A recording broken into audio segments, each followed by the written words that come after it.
کہ آپ کے دل میں جس چیز پر یقین کامل ہے وہ ہے عقیدہ، اور یہ جو یقین کامل آپ کا آپ کے اعضاء و جوارح کے ساتھ اگر عملی میدان میں آئے تو اس کو کہتے ہیں فروع دین. وہ عقیدہ نہیں ہے، وہ آپ کا عملی میدان میں آنا تعلق ہے فروع دین سے، اور قلبی تعلق ہے اصول دین سے.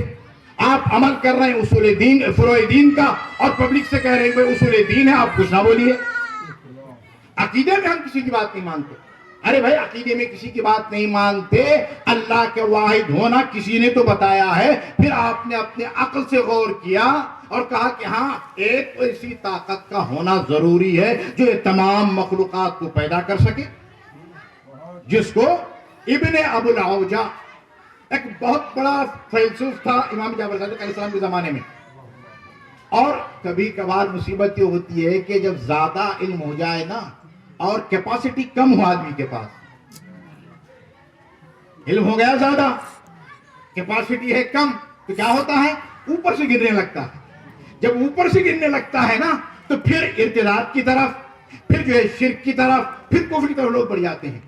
بڑا سخت ہوتا مرحلہ. یہ پہلے بہت بڑے مومن تھے یہ ابن ابو العوجہ، اور فلسفے میں ایسا داخل ہوئے، ہوتے ہوتے ہوتے قرآن سے ان آیتوں کو نکالنا شروع کر دیا. اس نے کہا کہ ایک آیت دوسری آیت سے ٹکرا رہی ہے، نعوذ باللہ. اب یہ بحث ہوئی کس سے؟ باقاعدہ مفضل ابن عمر الجعفی، امام جعفر صادق علیہ السلام کے بہت ہی مشہور صحابی، اور جن کو امام نے وہ تعلیمات دی کہ آج پوری دنیا ان تعلیمات کی وجہ سے آسمانوں کا سفر طے کر رہی ہے اور سمندروں کی تہ تک جا رہی ہے. تو ان تعلیمات کا اثر ہے جو امام جعفر صادق نے جناب توحید جناب مفضل بن عمر الجعفی کو عطا کی تھی. وہ کتاب بڑی مشہور ہے جو امام نے 4 دن مسلسل انہیں پڑھایا، جس کا نام رکھا توحید المفضل. یہ ابن ابی العوجہ کے مقابلے میں ہم نے کہا نا کہ جب کیپیسٹی کم ہو، یا پھر اگر میں اس کو لفظوں میں بدل کے یہ کہوں، نااہل کو اگر علم آ جائے تو تباہی مچتی ہے. علم کے لیے اہلیت ہونا ضروری ہے، ظرف ہونا ضروری ہے. جب ظرف اور اہلیت ہوتی ہے نا تو پھر لڑکتا نہیں ہے وہ سر پہ رکھ کے جو آدھا والا لوٹا چلتا ہے. کبھی دیکھا ہے بھرے ہوئے لوٹے سے کبھی آواز آئی ہے؟ کبھی نہیں آئی ہے.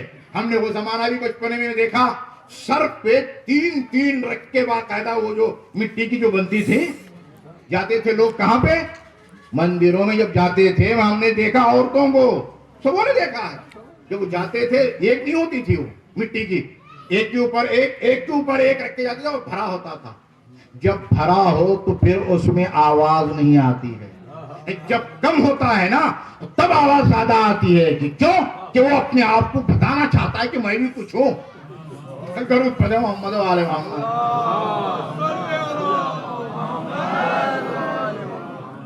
رضوان محترم، امام نے تو جناب مفضل ابن عمر الجعفی آئے امام کے پاس، کہا کہ امام ابن ابی العوجہ سے میری ملاقات ہوئی تھی. وہ کعبے کے سامنے بیٹھا ہوا تھا، میں بھی تھا، اور اس نے مجھ سے ایسے سوال کیے اور کہا کہ جو ہے قرآن میں تناقضات پائے جاتے ہیں. تو امام نے کہا کل تم آنا. پھر امام نے وہ تفصیلات توحید مفضل جو حضرات جو ہماری نوجوان نسل ہے اس کا تقریباً انگلش میں بھی ٹرانسلیشن ہو چکا ہے، اردو میں ہے، فارسی میں، ہر اس میں ہے.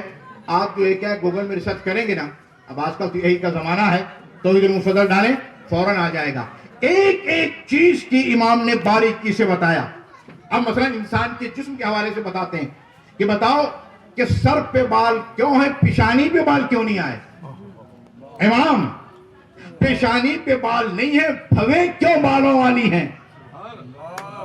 پھر اس کے بعد آنکھوں کے اوپر جو پلکیں ہیں صرف پلکوں کے سامنے بال ہے، پورا جو چمڑا ہے یہ جلد ہے اس کے اوپر کیوں نہیں ہے؟ اور پسینے کا ذائقہ کھارا کیوں ہے؟ ایک ایک چیز امام نے، یعنی میں کہہ رہا ہوں نا کہ یہ جو آج ریسرچ ہو رہا ہے وہ سب کچھ امام نے 1400 سال پہلے بتایا توحید مفضل میں.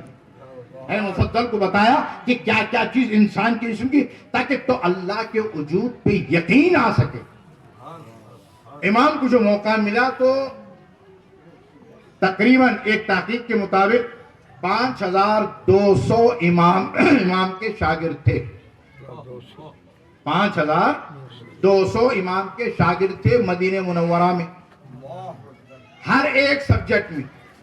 کہا ابان بن تغلب سے، یا ابان علیک ان تجلس فی مسجد الکوفہ وتفتی فی الناس احب ان ارى من شیعتنا یفتی للناس. اے ابان، تمہاری ذمہ داری ہے کہ تم مسجد کوفہ میں بیٹھے رہو اور لوگوں